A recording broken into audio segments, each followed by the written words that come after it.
quand mon cœur considère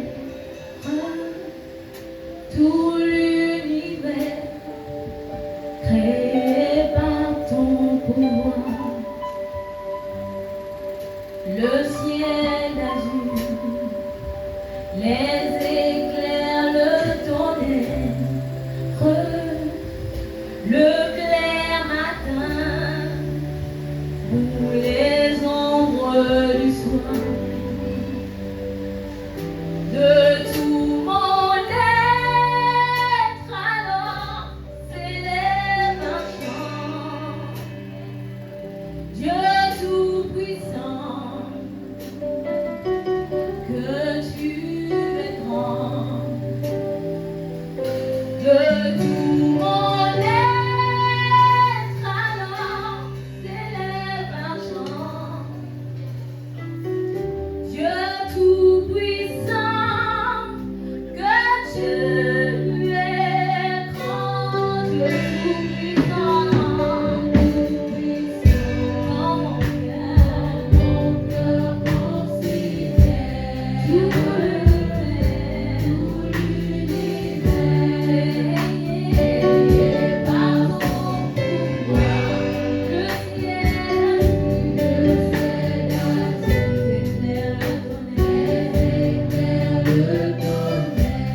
clair matin, les ombres du soir.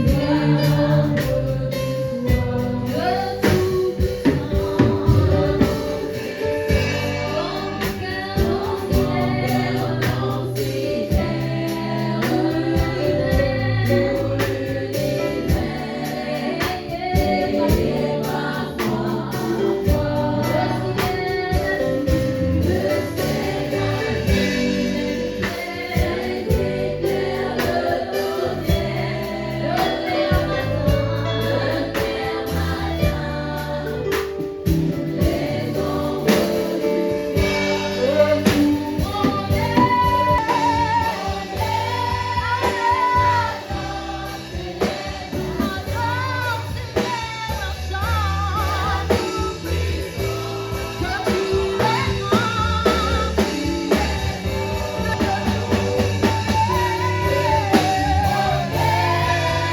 tout-puissant,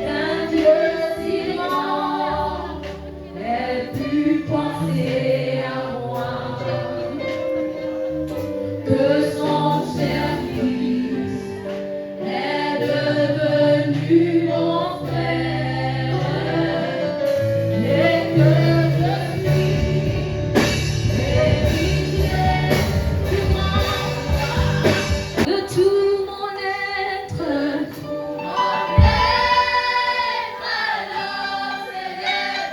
Alors s'élève un chant.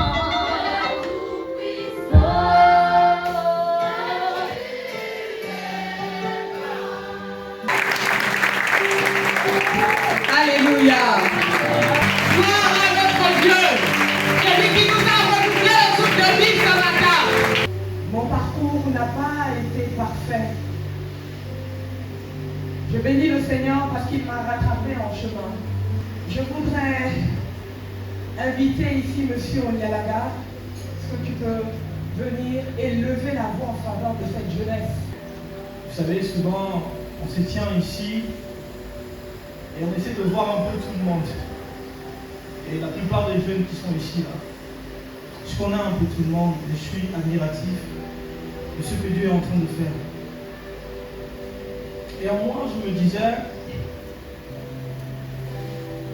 Dieu n'est pas un homme. Tu sais qu'il a commencé par là. Et j'ai simplement envie de dire, Seigneur, merci pour tout ce que tu as et pour tout ce que tu fais. Merci pour ta grâce sur la vie de ces jeunes. Merci parce que tu rentres au plus profond de leur cœur et tu établis ton siège. Merci parce que, Seigneur de gloire, tu ouvres leurs yeux et que tu amènes chacun de ces jeunes à te connaître encore un peu plus. Je te bénis de ceux que, Seigneur de gloire, autant qu'ils sont, personne ne va se perdre, autant qu'ils sont, le seul endroit où ils vont aller se perdre, c'est dans ta présence. Je te bénis, Seigneur, de ceux que tu oins leur vie maintenant. Merci pour la consécration que tu apportes à leur cœur. Alors que des jeunes comme eux sont dans des bars en train de faire des trucs qui ne sont pas normaux, à eux tu apportes cette grâce, ce privilège d'être ici dans ta présence. Alors je te bénis pour leur vie. Au nom de Jésus, nous prions. Amen. Est-ce que nous pouvons acclamer le Seigneur pour la vie de ces jeunes? Alléluia. Béni soit ton nom. Nous voulons partager la parole de Dieu. Notre texte de base se trouve dans Ésaïe en son chapitre 61 au verset 1. Puis nous lirons dans le livre de Luc en chapitre 4 des versets 16 à 21. Et enfin nous lirons le livre de Romains chapitre 6 des versets 5 à 6. Le thème de ce matin est l'Éternel t'a oint pour porter de bonnes nouvelles aux malheureux. Nous lisons dans le livre d'Ésaïe, chapitre 61, verset 1. L'Esprit de l'Éternel est sur moi, car l'Éternel m'a oint pour porter de bonnes nouvelles aux malheureux. Il m'a envoyé pour guérir ceux qui ont le cœur brisé, pour proclamer aux captifs la liberté et aux prisonniers la délivrance. Alléluia. Au verset 2, il dit, et pour publier une année de grâce de l'Éternel. Installons-nous dans la présence de notre Dieu. J'aime particulièrement ce passage. La Bible déclare que l'Ancien Testament est l'ombre des choses à venir. C'est comme toutes les prophéties qui étaient annoncées. C'est pas comme nous. Il y a un nombre incroyable de prophéties et de promesses qui ont été données dans l'Ancien Testament. Mais l'Ancien Testament ne s'est pas arrêté avec le Nouveau Testament. L'Ancien Testament a été accompli par la venue de Christ. C'est pourquoi même lorsqu'on ouvre le Nouveau Testament, on retrouve la parole de l'Ancien Testament. Parce que Dieu est le même hier, aujourd'hui, éternellement. On pourra avoir la tentation de penser que l'Ancien Testament est passé. Mais l'Ancien Testament est et demeure la parole de Dieu. Et cette parole est immuable. Elle est éternelle.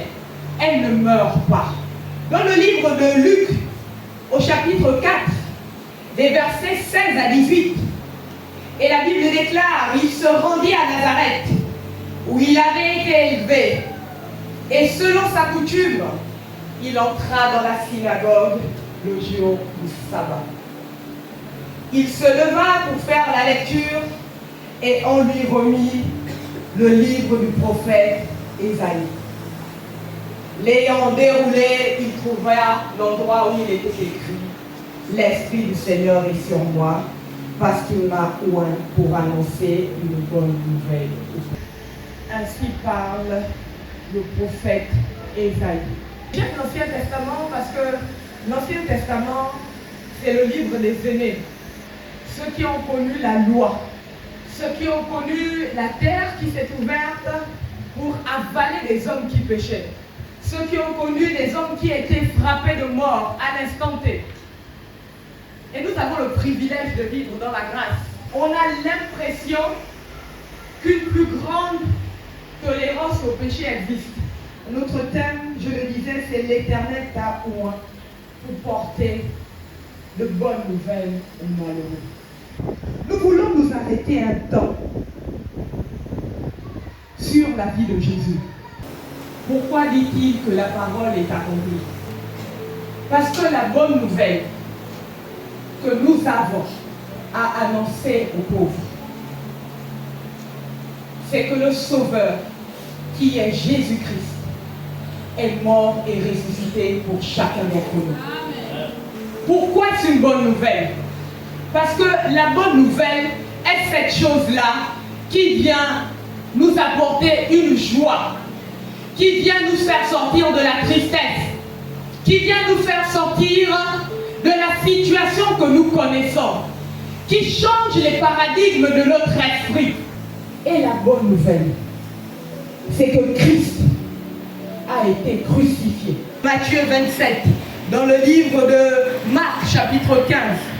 Son supplice a commencé. Il a été fouetté d'un fouet constitué d'épines. À chaque fois qu'on a frappé son dos, la chair était arrachée à cause de lui. Il a porté sa croix. La Bible nous enseigne qu'elle était lourde. Il n'arrivait pas à marcher. À telle enseigne qu'il a dû être aidé par Joseph d'Arimathée. Me trompe-je? La Bible dit qu'on a mis un clou dans sa main droite. On a frappé. Il a ressenti la douleur. Il a crié. On a mis un clou dans sa main gauche. On a frappé à cause de toi, à cause de moi. On a joint ses pieds ensemble et on a frappé un clou à cause de toi, à cause de moi. Et alors qu'il était sur la croix, un soldat a pris la lance et a percé son côté à cause de toi, à cause de moi.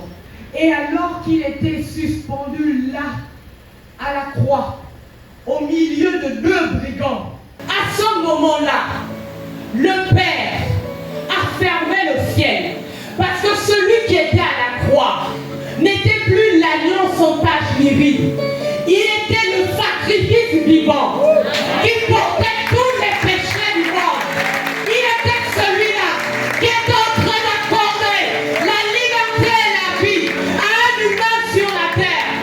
Il était en train de prendre la place de quelqu'un afin qu'à partir de lui, toute une lignée soit bénie.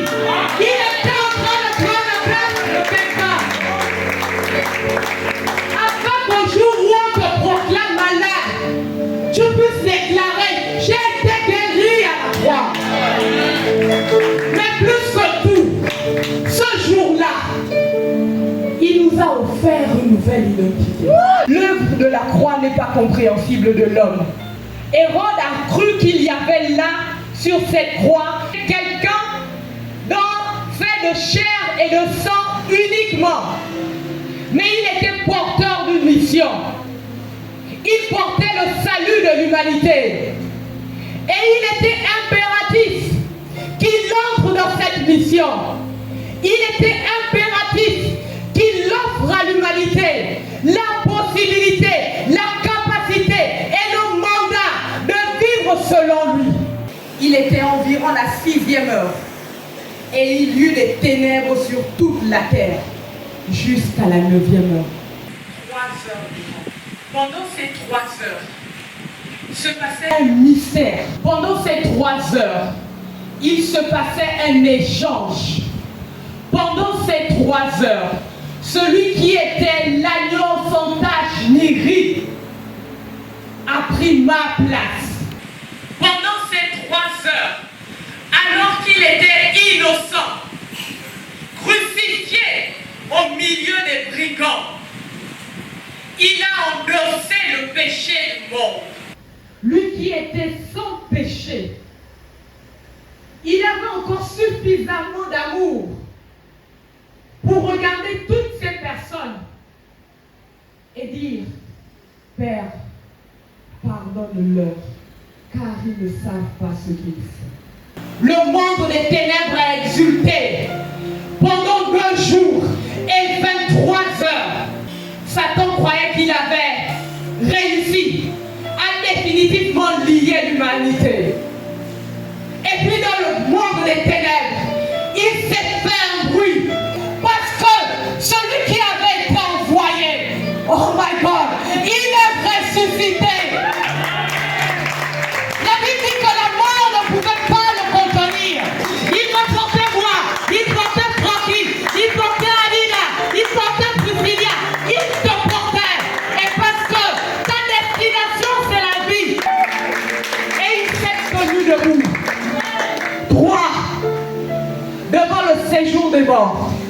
Il a tendu la main. Le début de notre identité d'enfant de Dieu. Notre vie, pour beaucoup, selon notre conception, a commencé le jour où nous avons été enfantés. Pour d'autres, dans le ventre de notre mère.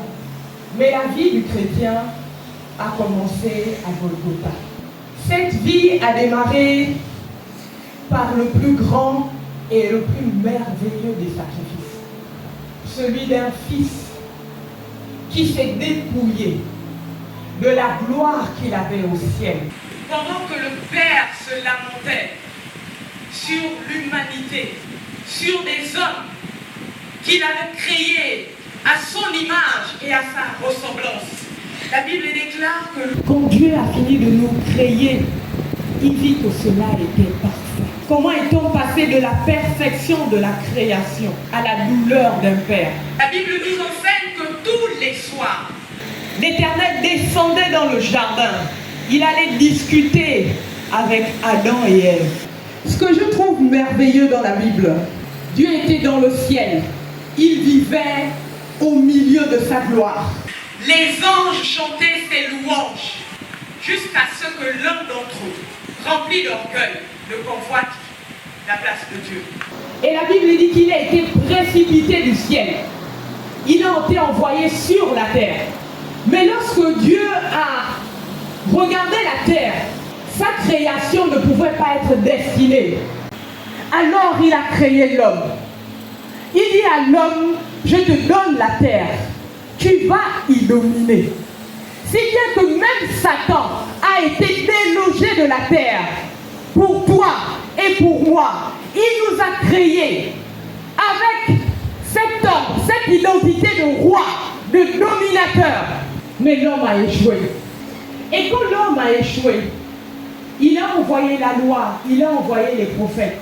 Il était impossible par l'homme, par ses propres capacités, de faire la volonté de Dieu.